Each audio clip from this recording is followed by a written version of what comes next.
Hi, friends. Welcome, welcome. Um, it is Leighellen of Mom Leighellen's Book Nook, and today I am joined by author Dolen Perkins-Valdez. So we're just waiting for everyone to hop on. So as you come in, there's a chat off to the side. You can say hello and let us know where you're joining us from.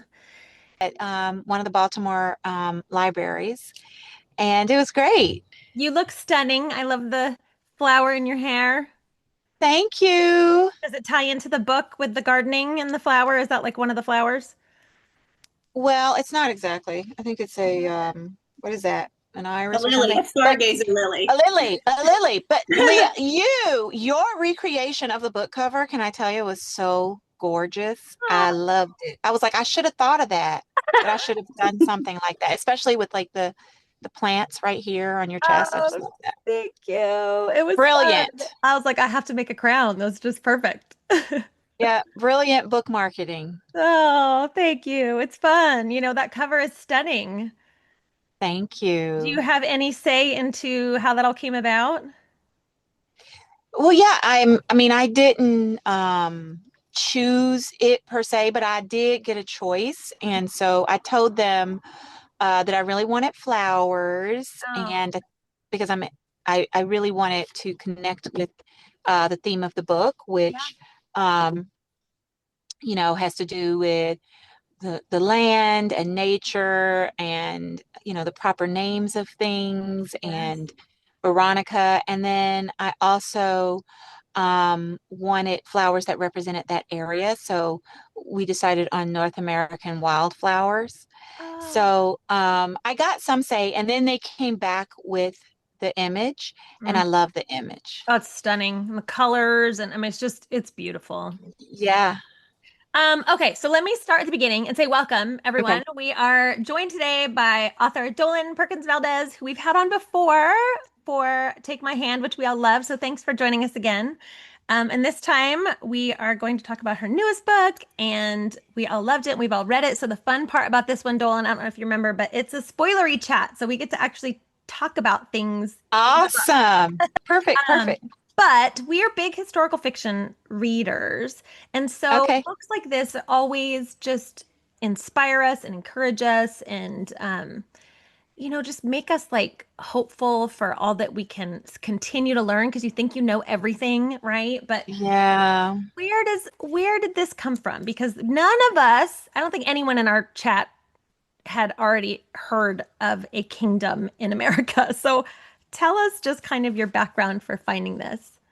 Like you all, I mean, I stumble on this stuff and I don't know much about it either. I always say that I'm just being a human being and living my life, and I stumble on things that interest me. And I have learned that if it interests me, that it'll interest other people. Mm. So I stumbled on this idea in the middle of the pandemic in the summer of 2021, and um, I was teaching myself the banjo during my As one pandemic. does.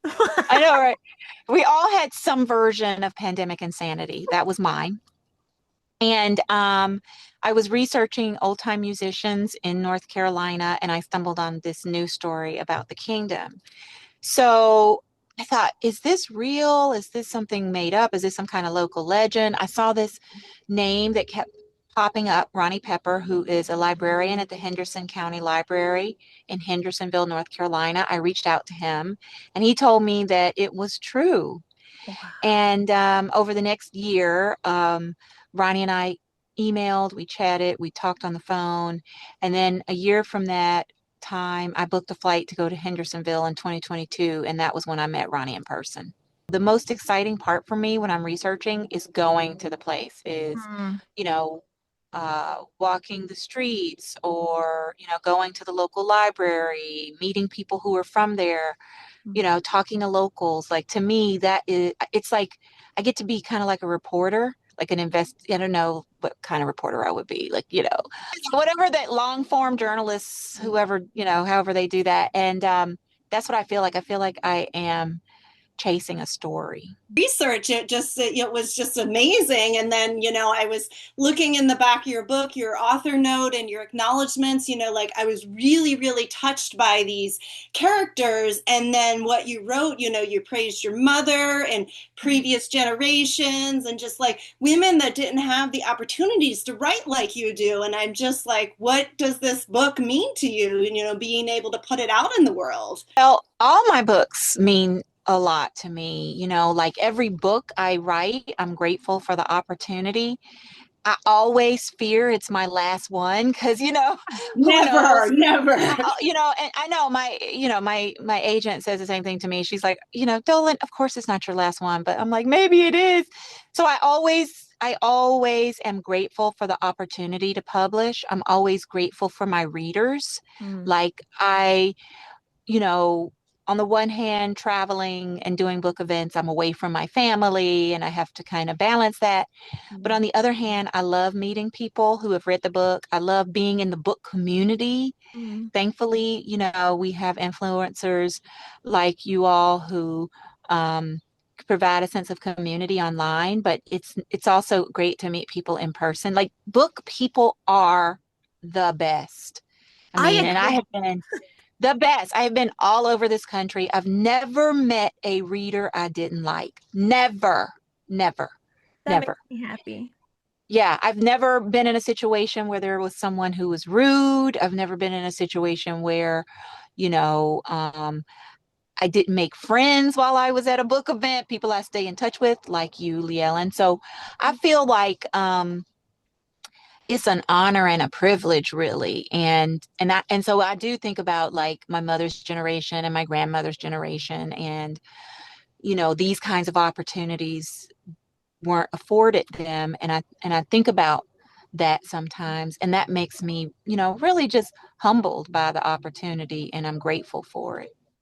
But you work hard too, though, girl. You are all over the place. You've been driving around and going to like on tour for this and doing Zooms like this. It is awesome. Like I think as a reader, just Thank you. we love authors like you that are willing to take time to talk to us and like share your heart about the book. And because we also love the nerdy stuff behind the scenes, we want to know all about your research and ideas and background because we just find it all fascinating. And we think you're brilliant because we can't write books like that.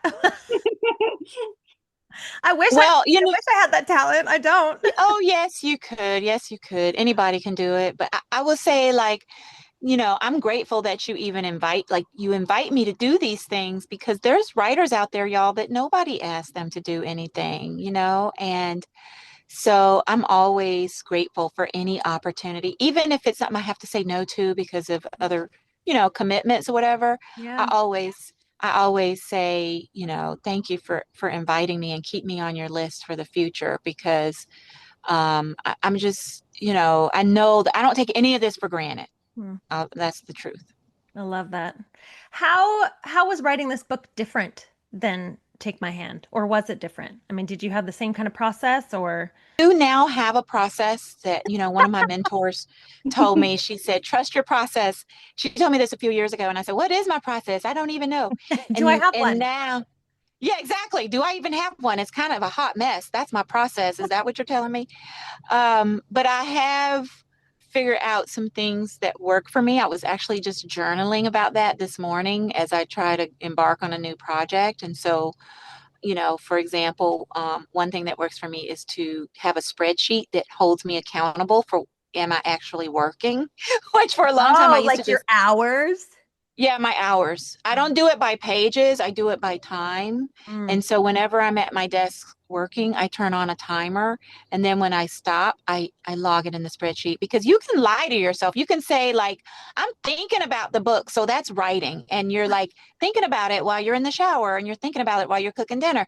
But that's actually not time That's not on the writing. That page. doesn't count. It's not, I mean, it counts in the sense that I do need to think things through, but Right. it doesn't produce, you know what I mean? Like I could be thinking for years, but in order to produce, I've got to sit down. So that's a process that's consistent now, that I am time accountable to myself.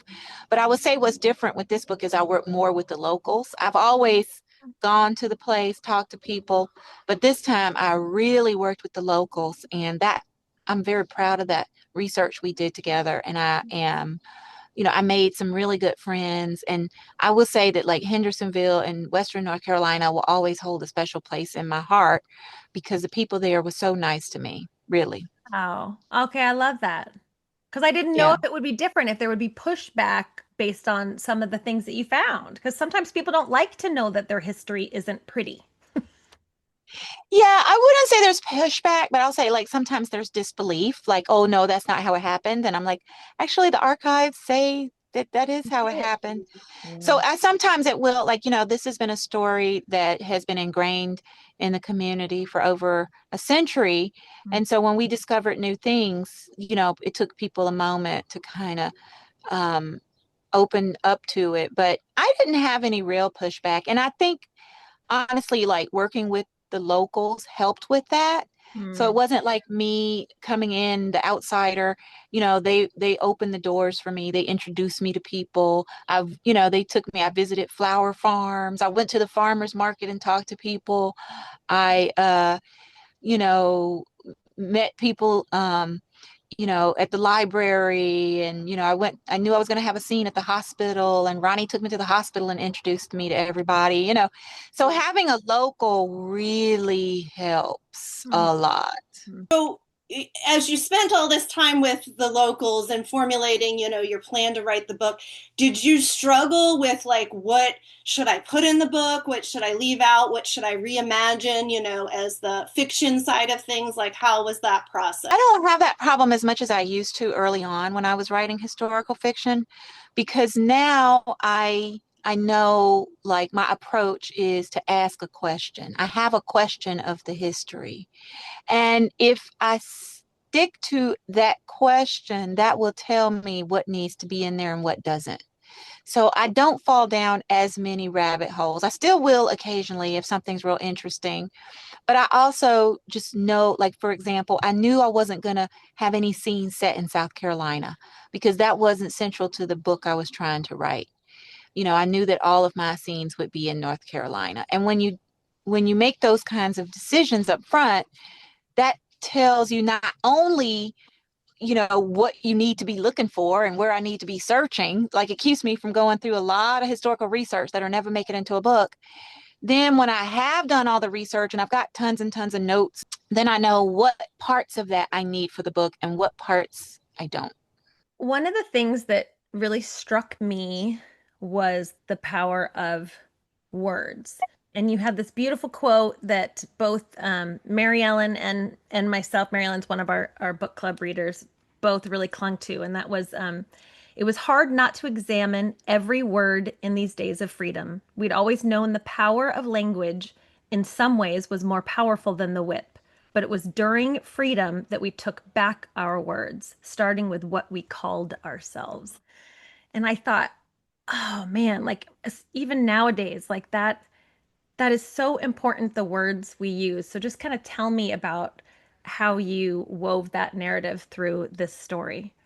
Now, naming is definitely a theme I was exploring in the book. I mean, Yeah. as you can tell with Nikki, she goes by her nickname Nikki, but from the very beginning, her grandmother calls her by her legal name And or drives her her crazy.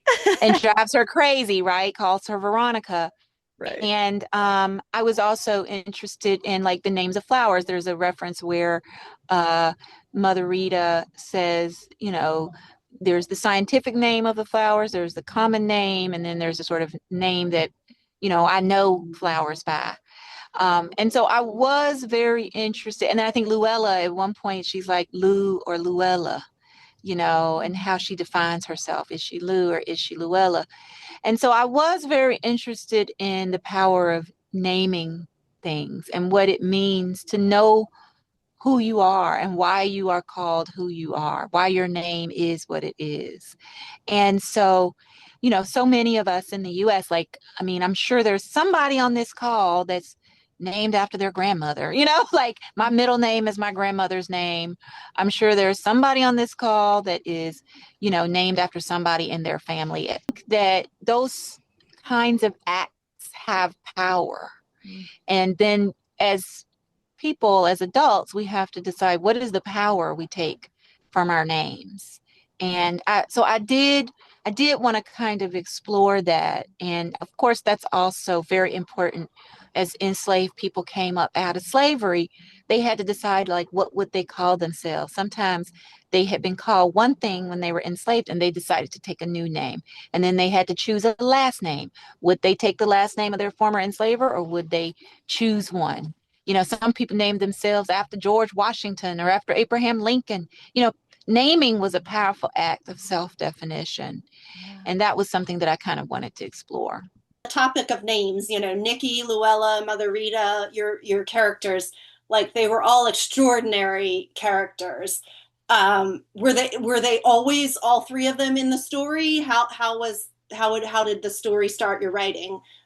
Did you always have three characters? Yes, I knew from the beginning that this would be a dual timeline novel. I knew that I didn't want it to be just set in the past, because one of the questions, going back to, like, I need to ask a question of the history, was the significance of the kingdom, and why does it matter for us to know this story? Unlike Take My Hand was a major news story. It Mhm. was in all the major newspapers, on all the Mhm. TV networks. It was something that we all should have known, that should have been taught in school, that should be taught in med schools. For It is sure. a story that was of national magnitude that disappeared. The kingdom story was never of that magnitude. The kingdom story was always a little pocket of history.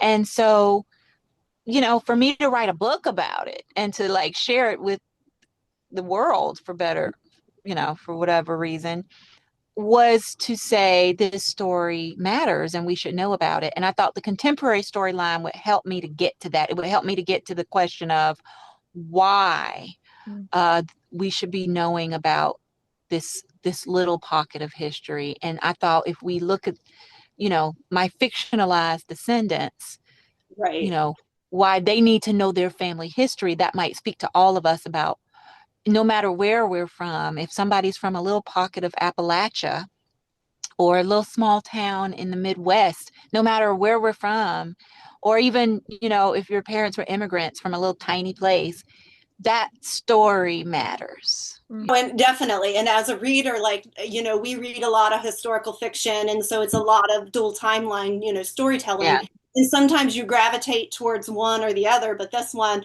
I was equally engrossed, by both timelines. And I just think that it's because they were just extraordinary characters, and your storytelling is just fabulous. Thank you. I appreciate that. Another thing that I loved, and maybe it's because I currently live in Texas on a farm, is the concept of land ownership and the importance of that. Because I live in an area where, farming is going away, right? It's not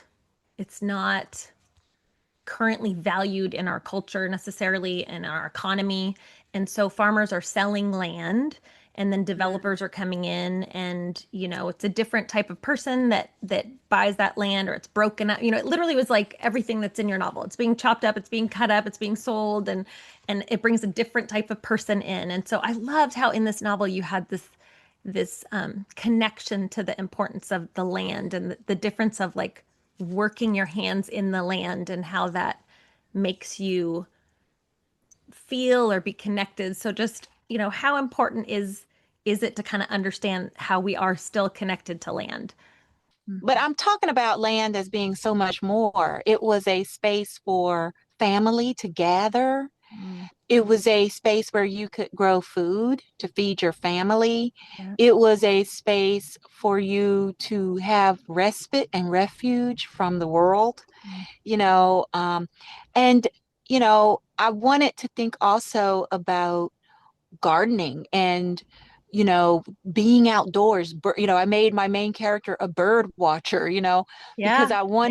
I really wanted us to consider for a moment our connection to the outdoors. And so much of that, even for those folks who live in rural areas, so much of that has been lost for younger generations because everybody's looking at their screens. Yeah. And so I wanted to just take a moment to, and this is why, I wear the flower in my hair and why I have the flowers on that and why I urge people to get outdoors and to keep a lawn chair in the trunk of their car so they can just pull over and take a moment and open the folding lawn chair and sit, I wherever. love that. Yes. Like if you're feeling stressed and you're racing somewhere, say, you know what? I'm just gonna pull over and I'm gonna sit in my chair and I'm gonna be late. And they're going to have to deal with it, whoever it is, And so I really wanted to remind people of the importance of getting outdoors for us as humans. Right. Like one day my daughter was just feeling, she's 11 years old. She was feeling so anxious. She was, like at 100 in terms of her anxiety. And I said, okay, we're going to stop. And we stopped. We got out of the car. And I had her take her shoes off. We took our shoes off and we walked in the grass. And, the grass is cool. It was hot outside and the grass is cooling. And after a few minutes of us just walking, she felt better. But when you're a parent and your child is having a moment, you're not even thinking about the technical term. You're just like, we need to take a moment and take our shoes off and walk in the grass. Yes. And that's it. And so my hope was that the book would remind people just going out and taking a walk. Oh, that's really powerful because like that's something your daughter is always going to remember. And now you're telling this story to us and I'm like, okay, I can't wait to share this story with somebody else or somebody that, like it's like that's what we need as human beings. Like that's such a beautiful We do. And I think, we tend to turn to all kinds of other fixes for what's happening to us right now, when sometimes, and I'm not saying it's all we need, but part of what we need is Mother Nature, is like being outside, is like looking at the sunrise, getting up early enough, is watching the sunset, or, and you don't need any money to enjoy it. It's like we've lost our sense of wonder because you can just Google an answer, you can look something up, everybody's on their screens, but like you go outside and you feel the wind and the sun and the warmth and you're, like you said, watching the sunrise, watching a sunset is so good for you. It does a lot for the mental health, doesn't it? It really does. Mm-hmm. That's what I'm going to do later. I'm just going to go outside. This is just so inspiring. You're so inspiring. Well, and post a picture and then, hashtag Happy Land or something like that. Start a movement. I really want everybody to like have a moment outside and just think about all we have, to be grateful for. Oh, I love it. I love it. Mary Ellen, do you want to lead us off? Batting lead off is Mary Ellen. I was really fascinated to learn about the kingdom, and then in the book you mentioned there were at least two other places in the United States, and one of them continued into the 1950s. And I wondered if you're aware of any books about that or any resources on that. There's a scholarly monograph that came out in the fall, that's nonfiction, not fiction. And it's called Black Utopias, and it's about the huge community in Tennessee called Promised Land. I just was at the I live in DC and my family was here visiting, and we went to the African American Museum, the Smithsonian. Oh, that's so good. It's such a great museum. And I had never noticed they have a whole exhibit in there on Black intentional communities. They don't mention Kingdom. I need to send them a note about it. But they do mention Mound Bayou. They mention Coe Ridge. They mention maybe 4 or 5 of them. I took pictures. I think I'm going to write about it in my next newsletter. But, there were a number of them. And, I think if you look at the name of the book I just mentioned is, I think it's called Black Utopias by Aaron Robertson. Museum is on my bucket list. It's not to be missed, and it's so well done. So I keep hearing that. Yeah. Mm-hmm. Do you know, is there still like a wait list? Like when I went, we had to like get tickets like a week ahead of time or something because there was a huge wait list. You do need to get not that, man, I don't know if it's a week ahead, but they have timed entry so that Right. it's not too crowded. Timed entry and But they if and it sells you, out. it does, but if you miss it at 8:15 a.m. every morning, they release tickets. So Oh, I always tell my friends who are coming, if you didn't get it and it says it sold out, don't worry, just be online at 8:15 and you can get a yeah. ticket. That is a must see if anyone heads Yeah, to. it is. Mm-hmm. Okay, next up is Melissa. Are you on here, Melissa? I don't see her face, but I think she's on. But I'm driving. So if you could ask my question, that would Oh, be great. please. So Okay. I don't get in trouble. While I look for your question, I'm gonna head to Jackie. Jackie, are you on here and do you have your question ready? Let's see. Okay, Melissa's question was she wanted to know your thoughts about having Luella have both men. Was this always in the writing or if it was part of the story moving forward? Go ahead. Okay, yeah, I think I understand the question, and yes, but that was imagined. That's a lot of Okay. the book is pretty close to what actually happened. That part is my imagination, because William does go off to the mines. He is blinded. He doesn't return. Robert becomes king, but he doesn't take his own queen. And so I thought, well, that's strange. He doesn't take his own queen. There was a palace. It was just a cabin, but they called it a palace. And I thought, well, if Robert doesn't take his own queen and he remains king and Luella remains queen, who's living in the palace? Like, are they living there together? My imagination started going crazy. And then when they buy the property, half of the property is in Robert's name, half of the property is in Luella's name. I just thought, that's strange. So I just kind of ran with it and I thought it was fun. But in real life, Luella's children were with William, not Robert. Yeah, he was her husband and etc. Right. Yeah. Okay, Jackie's question is she wants to know about the audiobook. So a lot of people listen to the audiobooks, and this Mhm. one had multiple narrators. So she wanted to know about Yes, like, did you get to choose them? Did you have any say? How does that all work? I did. I did. Oh, neat. They sent me a list and I listened to samples and I love those too. I have not listened to the audiobook. I need to listen to it. It's so But good. I've heard they're very, very good. And so, I'm taking a road trip next weekend. Maybe I'll listen to it while I'm driving. We Yeah. love audiobooks and Missy, did you do the audio too? I did. It was really, really good. And I have the opinion like when an author writes a beautiful story, like the best narrators can like elevate it even further and just like make these characters like leap off the page. And that was my feeling with the narrators. They really, really were fantastic. That makes me very happy because I do agree, like a good audiobook narrator can just blow your mind. Yeah, yeah. Plus, I love Like the it's a I like the accents, the use of the, I think accents. And then also nowadays they actually act. It's like acting. it is Mhm. like acting. So We can't specifically talk about the ending, but I would love to know, like, did did the book go where you expected it to go? Like, did you know going in you wanted that? Can I say it? But like, did you know that was the ending, or did the ending surprise you? no, Or the ending was actually really hard to write. I spent a lot of time trying to figure it out. It was a conundrum how to like unravel what I had made, the knot I had made. yes. I talked to a lot of people. I needed something plausible. And so I talked to a lot of lawyers. I had a hard time figuring out how to unravel it. So I didn't know the ending almost until I was almost done with the book. Wow. Yeah.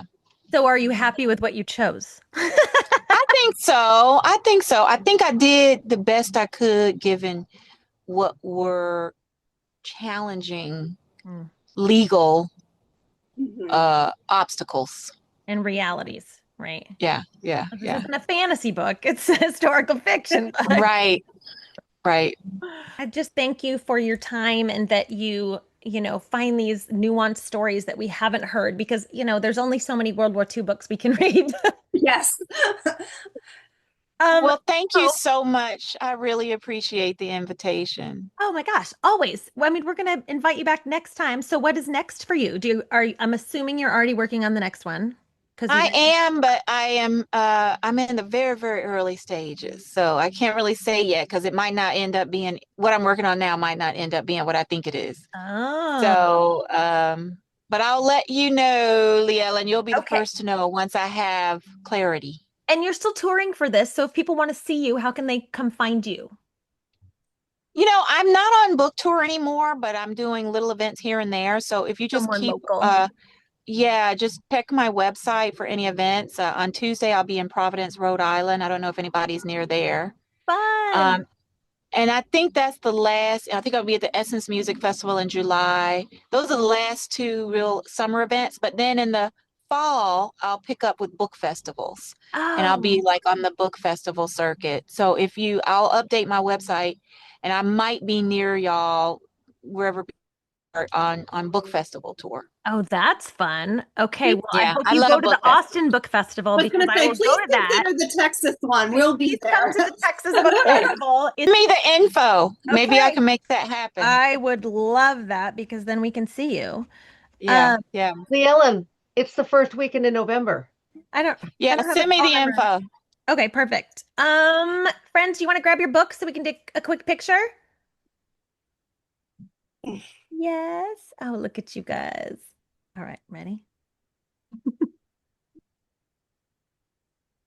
Ta-da! Okay, got it. Well, we will definitely love to have you back. So you let us know when you've got Yes. Okay. at the ready. Thank you all. I Thank you so appreciate much. it. Thank you. I'll Thank see you next you. Bye. time. All Drive right, take care. safely for yours. Okay. Yeah, Bye. you drive Bye. safe. Oh my goodness. Take care.